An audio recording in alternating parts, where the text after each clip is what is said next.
totalisht në kundërshtim me avancimin e pozitës gruas në shoqëri. Në anën tjetër ne kemi edhe qeverinë ose forcat opozitare, të cilat duket sikur nuk e kanë lexuar fare ligj, nuk ju intereson fare ligj, nuk merren në parimet themelore të ligjit, sepse ligji ka disa parime pozitive, po sërish në rrafshin deklarativ, ama është nguju në përhapjen e frikës, është nguju në keq interpretimin edhe keq informimin e opinionit publik. Duke refuzuar me këtë votën tonë asnjansë ose abstenimin ton, ne kritikojmë edhe mënyrën se si qeveria e solli në parlament këtë ligj. E solli shpejt, e solli pa konsultim publik, i hapi gjitha televizionet të oligarkëve edhe të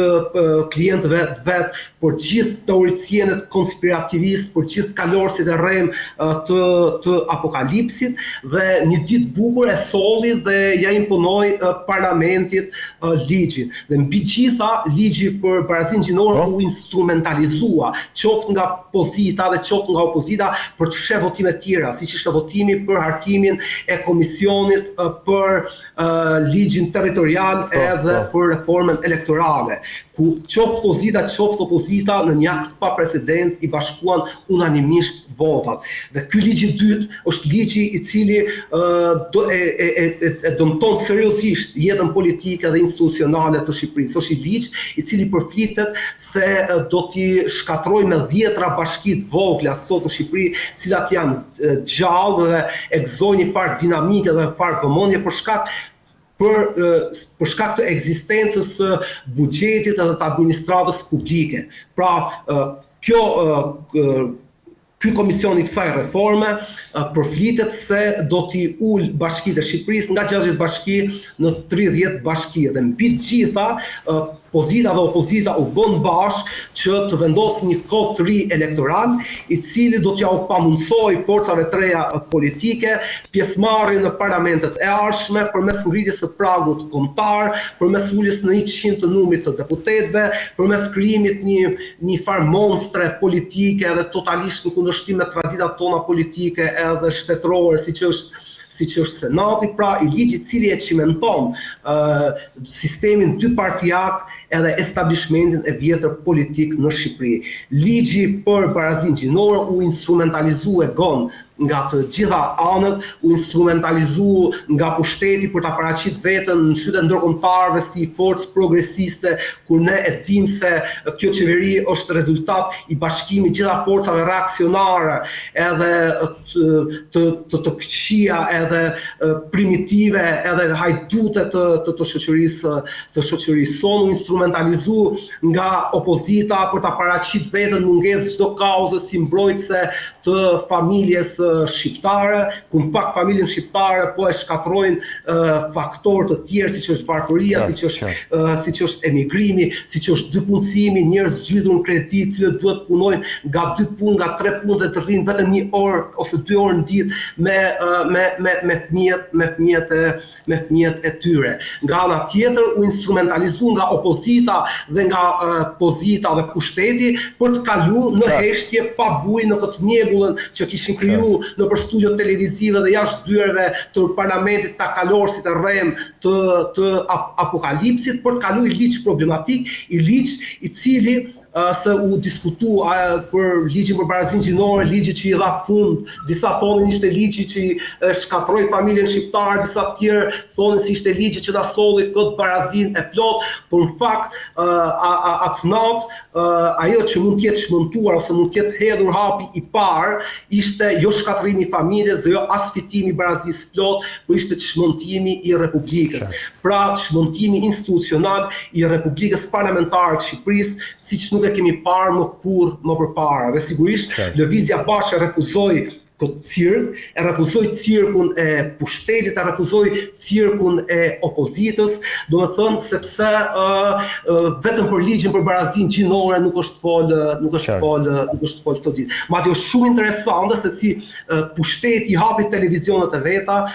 televizionet e oligarkëve, televizionet e klientëve të qeverisë, për gjithë këto kalorësit e rrem të apokalipsit, për turlifar konspiracionisti, por turlifar parvenyje dhe ekzibicionisti që nuk ishte i Zotit mbronte as çështjen e progresit dhe as çështjen e familjes, vetëm tërhoq, as i zë nga ana e qeverisë, nuk doli që t'ia sqaronte publikut, edhe të thonte se çfarë ishte ky ligj dhe çfarë përfitimesh u sillte qytetarëve shqiptarë, se çfarë korrigjimesh mund boshin tek ky ligj. Përkundrazi e kaloi ligjin shpejt në parlament, ja imponoi një shumicë parlamentare pa pikë vullneti, e cila voton në mënyrën më ushtarake të mundshme dhe është shumica, mazhoranca më delegitimuar dhe më qesharake sot në Shqipëri dhe e boni fakt të kryer. Dhe ajo thon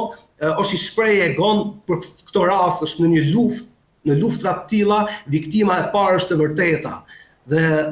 në këtë zallamahin që u bë me ligjin për barazinë gjinore, ajo çfarë ishte viktima e parë ishte e vërteta dhe ishin me qindra mijëra gratë e Shqipërisë, cilët sot janë gratë më të varfra në Europë, cilët sot janë gratë më të shfrytzuar në Europë, janë gratë më të papuna në Europë dhe gratë më të dhunuara në Europë. Edhe ky ligj përveç se ka ca parime të mira në kundër diskriminimit gjinor, kundër seksizmit, pavarësisht se ne kemi shumë institucione, kemi AMën, autoritetin e medias, kemi komisionerin kundër diskriminimit, kemi avokatin e popullit, kemi shumë institucione të cilat e luftojnë, duhet ta luftojnë këtë gjuhë pa pas nevojë për të shpik kështu groteske orwelliane si ministria e barazisë, me cilën zotoi se do ta krijonte pushteti. Pra gjithë praktikat qeverisë, gjithë ligjet qeverisë shkojnë përkundër parimeve të ligjit për barazinë gjinore, të cilat i votoi mazhoranca. Një mazhorancë e cila për shembull që thotë që do të njohë punën e papaguar të gruas, ndërkohë që me reformën e pensionit vitit 2015 e ka zhbër njohjen e punës së papaguar të gruas, sepse gruaja në skemën e vjetër të pensioneve e gon, dilte 2 vite më herët se sa burri në pension, duke nis nga parimi se kjo bën edhe punë shtëpie, ka edhe angazhime të tjera dhe duhet dalë më herët se sa burri në pension. Dhe me reformën e vitit 2015, shteti shqiptar po e barazon daljen e burrit edhe të gruas në pension. Në vitin 2056, brezi jon, gjenerata jon, një grua dhe ideali gjeneratës sonë Talin, 67 vjeç të dy në pension. Po kështu kemi një qeveri e cila thotë se do ta njohë punën dhe do ta studiojë punën e papaguar në shtëpi. E thotë do ta studiojë punën e papaguar në të gruas në shtëpi, ndërkohë që ne kemi dërguar një projekt ligj për minimum jetik me 21.000 nënshkrime dhe na kanë hedhur plera e gon dhe qeveria jonë refuzon hera e fundit kur është për llogarit minimum jetik ose shuma e të ardhurave të nevojshme për një njerëz që të mbetet gjallë nga çan para 5 vitesh dhe refuzon duke shkel edhe ligjin që ta përllogaris minimum jetik e lëre më ta caktoj me ligj atë. Në këtë kuptim ishte një fars, ishte një instrumentalizim edhe ishte një shfaqje cirku në cilën Lëvizja Bashkë refuzon që të marrë pjesë, sepse për ne progresi është diçka tjetër nga shfaqjet e cirkut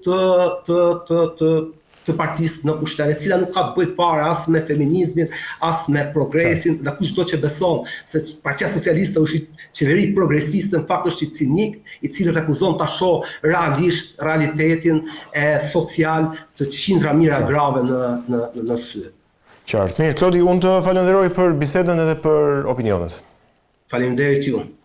Ishim me aktivistin e Lëvizjes Bashkë, Klodi Leka, folëm për disa zhvillime të rëndësishme të aktualitetit në vend nga ditët e fundit. Do të rikthehemi vetëm pas pak në çështjen e dytë.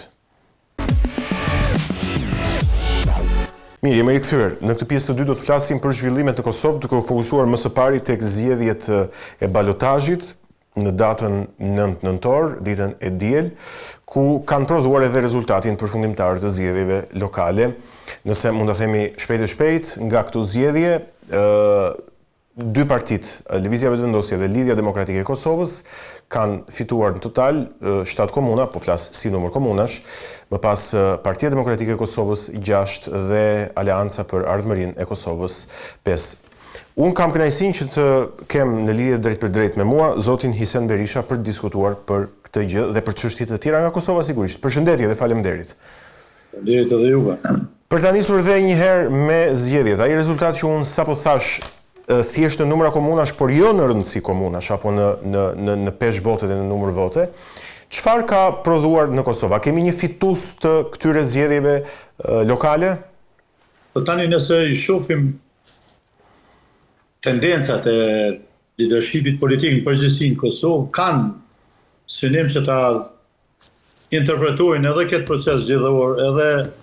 fituarit apo humbjet si një lloj aritmetike të pushtetit, pa ulshuar në atë se kjo do duhet të ishte një kontratë me qytetarin. Edhe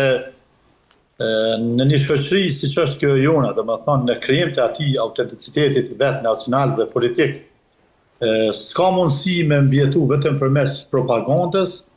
apo për të ikur përgjegjësisë. Është pikërisht gatishmëria për të marrë përgjegjësi për jetën e qytetarit, për atë pse ai e hedh votën, ajo që mundet me dhënë privilegjin me qenë pjesë e pushtetit. Tani, kthimi i kësaj besueshmërie po vret çdo ditë se jemi në një test, po thuaj, pas një konsolidimi procesit të rrisë të pavarësisë, të ndërtimit atij mozaikut institucional të shtetit, jemi në një test të mbjetesës apo qëndrueshmërisë politike dhe institucionale të shtetit, pra për ta bërë këtë ngrehin edhe funksionale. E ky kthim besueshmërie që po pretendojmë nuk vjen me zgjedhje të gjykuara, paragjykuara, stisura, pra flitet për vjedhje, për mekanizma të manipulimit të votes, të manipulimit të vullnetit qytetar, manipulimit gjatë numrimeve të tjera. Qytetarët kanë folë me maturi, kanë folë me vetdije, besoj, dhe kanë pas gjithmonë një dëshirë, ajo është ndryshimi. Ndryshimi i kësaj gjendje, status quo politike, status quo diplomatike, por edhe dekadence në gjitha aspektet e zhvillimit shoqëror, qoftë në arsye shëndetësi, në aspektin social, zhvillim ekonomik dhe tjera. Prandaj, kur flasim tash për humbsin ose për fituesin, atëherë edhe pretendimi se ka fituar nxjerr secilin si një humbs moral dhe jo vetëm elektoral, por nxjerr më shumë në aspektin kuptimin e plot të fjalës moral dhe strukturor. Lëvizja Vetëvendosje vrapoi me festu para kohë dhe me u deklaru si fituese, për shkak se e lidhi krejt, ashtu siç e ka lidhur edhe krejt suksesin e vetë qeverisës. Në mënyrë manipulative e lidhur me veriun, sepse ne kemi bërë analiza edhe më herët. Çdo veprim që ka kryer në veri, qoftë me ato zyrat, me dinarin, me urën e krejt, këto janë veprime që e plotësojnë i shërbej Serbisë, një, duke ja plotësuar kriterin bazë që ka normalizimin e raporteve me Kosovën për të vazhduar rrugën e integrimit në BE, ku është kandidatës nga 12-ta, dhe e dyta, i ka shërbyer fuqizimit të argumentit të komunitetit serb dhe Beogradit për një autonomi të plot territoriale politike në veri për shkak të gjoja diskriminimit dhe represionit që ka ushtruar qeveria nga Prishtina. Këto janë argumentet që i ka fuqizuar kjo qeveri, prandaj edhe kjo fituar që po mundohet me paraqit, unë mendoj është si rezultati i asaj shkollës së vjetër, në për cilën fatkeqësisht ne jemi rritur se kemi qenë në studim dhe ju e patë se në veri për shembull, po ta marrim Mitrovicën, u angazhua tër aparati shtetëror me gjitha asetet shtetërore, ju vërsulën i djalit rinj, i djalit suksesshëm, që është histori i suksesi për Mitrovicën, dhe fituan pra gjysmën e Mitrovicës, se sikur të flikej për tërë Mitrovicën, atëherë do të flikej në terma tjerë, pra me terma politik. Tashti, unë e kam një gjykim kështu se ju e thatë peshën e komunave. Është edhe ajo, se edhe fitoria disa komuna periferike që se kanë fuqinë të zëmë, të Prishtines, ose Prizrenit, ose Ferizajt e tjera që në komuna determinuese të fuqisë në aspektin edhe taksës edhe determinant politike edhe demografike, atëherë faktikisht është vetëm numër, por nuk është fuqi politike. Një parti që nuk e ka fituar të zonë Prishtinën, Prizrenin, Pejen, Gjilanin, Ferizajn, Skenderajn, është humse në Kosovë. Por nuk është vetëm humse në kuptimin e peshës që i specifikuar, edhe taksës edhe demografike. Por është humbje sepse është regioni që na Shqipën e kemi të freskët historinë e luftës dhe sakrificës. Pra është regioni ku Albin Kurti se ka asë një komunë Dubaxhen. Nuk e ka Prishtinën që është konglomeratit gjitha përfaqësimeve shoqërore në Kosovë apo rrethteve, dhe nuk ta ka fitoren në asë një trevë që përkufizohet me zonë Drenicës. Kjo tregon se ka ngel në disa komuna periferike, ku ndoshta edhe nuk ka pas një intensitet lufta dhe sakrifica dhe as theksuar, dhe ky aty po arrin me bëhat manipulimin e vet, me ato propagandën, me ato terminologji që ka përqa masën, ka degradu çdo vlerë që kemi realizuar si kom dhe si nacionalitet brenda territorit Kosovës, dhe me këto po vazhdon ta mbaj, ta instaloj këtë autokraci të vetën, duke zbatuar shkollën vjetër edhe humbjen për ta interpretuar përmes propagandës si fitore. Unë mendoj se kjo është një ves i ulët i trashëguar nga shkollat e vjetra regjimit jugoslav dhe komunist dhe diktatorial. Qartë, po për të qëndruar edhe pak fare te kjo çështje dhe pastaj për të lëvizur tek një tjetër situatë aty në Kosovë. Në qoftë se flasim për vota të përgjithshme, a është Lidhja Demokratike e Kosovës ajo që ka marrë më së shumti, pra votën popullore po flas? Sipas KSZ-s, me votën popullore ka Partia Demokratike. Më së shumti. Tani nuk di se tani nuk ka një raportim ende final, sepse ka një kontest, një ende pritje në viti, duket se atje janë disa vota, është një rezultat shumë i afërt dhe